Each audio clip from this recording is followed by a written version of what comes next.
White has announced the UFC 311 main event and co-main event, and for some reason they've decided to overstack the entire pay-per-view.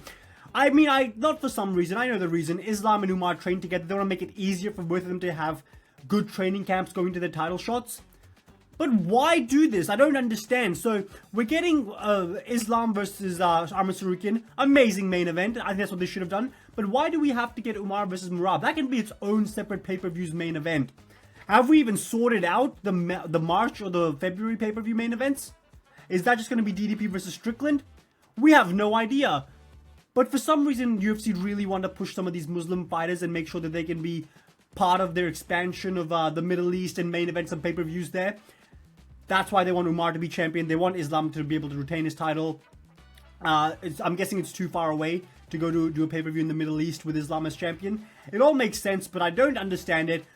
Why not save some of these fights? Like, UFC 310 is overstacked. We can all agree, right? I'll show you the card for this one in a second, but UFC 310 is really stacked. You look at the prelims. We've got Chris Weidman on the prelims. We've got Michael Chiesa on the prelims. I mean, they're not really earthquaking names, but considering some of the cards we're getting, like UFC Tampa could have used... If Chris Weidman versus Eric Anders was the feature fight of UFC Tampa, would anyone really bat an eye? They'd be like, oh my god, that's an amazing fight. Chris Weidman's coming back. We hate him because of the eye pokes, but here's Chris Weidman. American, red, white, and blue, and all that stuff.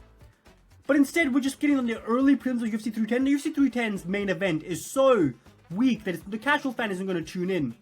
But yet, we still overstack that pay-per-view just because it's in Las Vegas. So you're going to LA. I swear to God, some of these fights can be main events of fight nights. Like, we're coming back in 2025 to a fight night with main event by Chris Curtis and Roman Kopylov. Who gives a shit? No one wants to watch it. No one cares. No one's going to be like, oh my god, the UFC's finally back. Let's tune in to see Chris Curtis' career progress. He's 37. He's closer to the grave than he's to a title shot. I wonder if he's going to win. No one gives a shit. I don't get it. Let's go to this card. Amazing main event to start off with. Islam Makhachev versus Arman Sarukian. The fight that should be made, it's a huge legacy fight, because if Islam Makhachev isn't able to beat Arman Sarukian, there are some real conversations about who the greatest lightweight of all time is. Is it Islam? Is it Khabib? Is it the Master? Is it the Protege? That's amazing. And also, Arman fought Islam on short notice last time. There's some story behind it. Mwah!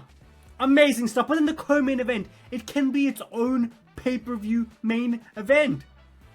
What's the March pay-per-view looking like? Who we got for that one? I'm worried. Is it Pereira? I swear to God.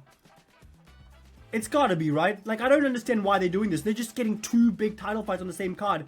And not just the title fights. I'll keep going down the card. Some of these fights, they're not gonna be like the most breaking of all time. But some of these fights definitely can be main eventing some fight nights, or really strengthening some weaker fight nights that have already been announced. Like UFC Tampa. And UFC 10 didn't need these fights. UFC 10, I'm telling you. Evliev versus Sterling. We're coming back in 2025. Main event of the first fight night in Apex. Mwah. But then we get that on the prelims instead. It makes no sense why they keep doing this. UFC 309 died a painful death. The fact they didn't stack that card at all, despite being in New York. But they stacked UFC 310 because apparently Las Vegas. Who gives a shit? No one cares about Las Vegas. No one goes, oh, this is happening in Nevada. Are the ticket prices really that much more in Vegas? I swear to God, I made a video saying that no one's buying tickets to UFC 310. So, who cares? Anyway, Merab versus Umar. Amazing co-main event, but we didn't need this on this card. Yuri versus Hill was enough. And then we got Jelton Almeida versus Sergey Spivak. I'm fine with this being on the card, to be honest. As a main card fight, they should probably open the card, in my opinion. Almeida has hype behind him. Sergey Spivak is a fat blob that's just there to lose. But it should, at least we get to see Sergey Spivak go away for a little while. Because I don't think anyone's really clamoring onto, Spivak at all. But then the feature fight of the card, what I think will be the feature fight of the card, Yuri Prochazka versus Jamal Hill.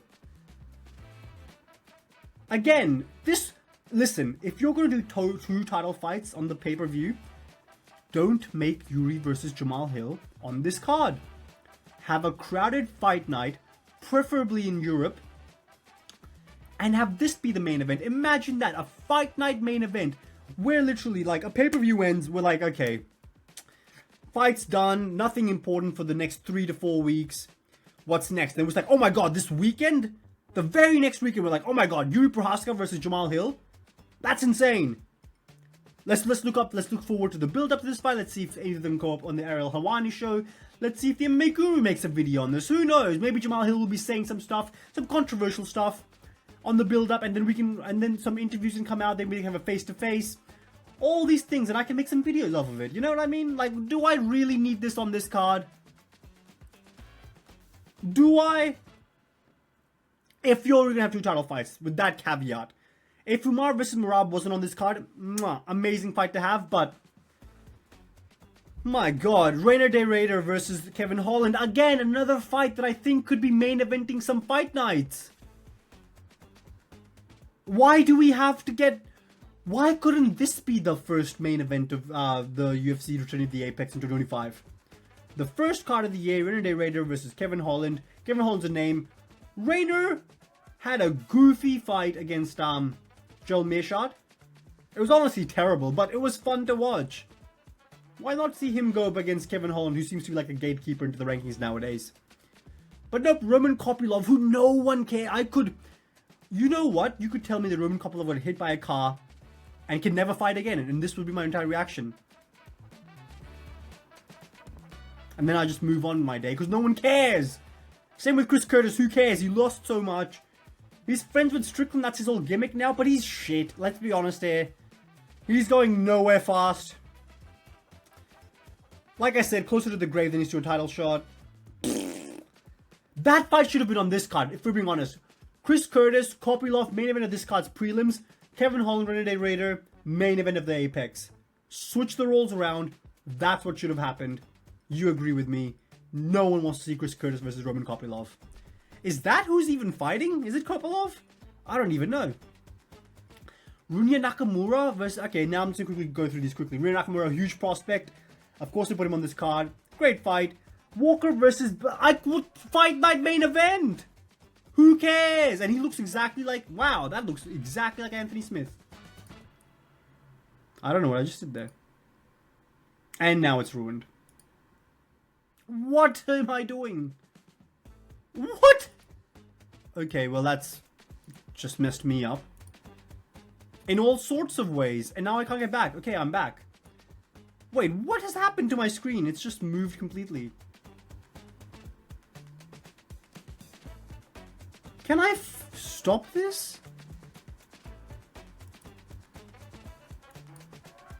Okay. Well, that took a bit longer to... Why not be the main event of the UFC on Apex? 0 cents, Cal. Zach Reese versus Cedric Dumas.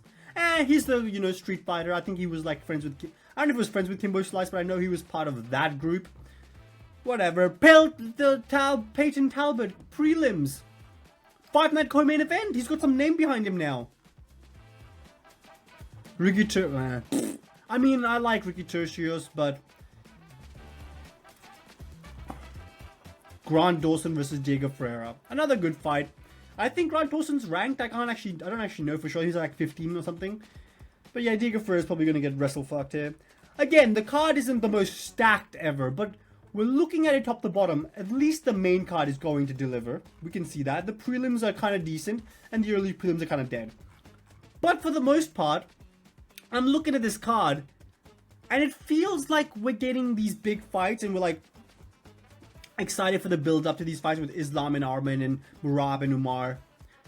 But then we'll get to a pay-per-view where it's Pantoja. Like, how have you not managed this better? How has Islam and Arman not been the UFC 210 main event? It's because you blew your load and just had Bilal versus Shafkat as the main event and didn't have anything for the backup. And now Pantoja is fighting Kai Asakura, making his debut in the main event. I don't care if you think he's big in Japan and he's going to bring some pay-per-view buys and he's going to be big and all that. No. A casual fan does not care about Kai Asakura. They don't care about the flyweight title. They're not looking at who's going to win this fight and then the winner of this fight. I can't wait to see a rematch. One of these two winners fight Brandon Royval or Brandon Moreno or Tatsuro Taira's on the come up. No one cares. Give us main event caliber fights spread out with good to great undercards. Like, I'm talking the kind of fights that can main event fight nights but can't quite be like pay-per-view main events. Well, obviously not. Or co-main events. And just give us consistently good cards. I'm not here to see Merab versus Umar here, and then for some weird reason we're getting Diego Lopez. Listen, right? Again, I don't want to see an interim title fight between Volkanovski and Diego Lopez. No one wants to see that. But it feels like we're getting 2 title fights here, and then the March or April pay-per-view, it's going to get by a women's fight. Don't be surprised if we're seeing Valentina Shevchenko versus I have the worst on-camera memory, I swear to God. The big roided up lesbian that beat up Rose and Carla Esparza. Jesus, what's up with my memory? You know who I'm talking about. Erin Blanchfield. The big lesbian looking thing. What's her name again? Now I'm really... Manon Fiorot. There we go. I watch that be the main event of a random pay-per-view that you watch. And it's going to have no hype. And I'll be making videos. Oh, guys, look at what Valentina said. And no one's going to watch it. I may get no subscribers. Speaking of subscribers, subscribe to me. I'm still at 136. That's how I want to be by 150 by Sunday. By UFC 310. Why haven't you subscribed? Anyway, BS. Merab Umar, man. Nah, oh well. Only I care about this weird stuff because I want to make views of this stuff. But give me content. Give me stuff to talk about. Don't just... I mean, I guess I have more to talk about now, but let's see what happens. Anyway, I'll see you next time. Subscribe, like I said.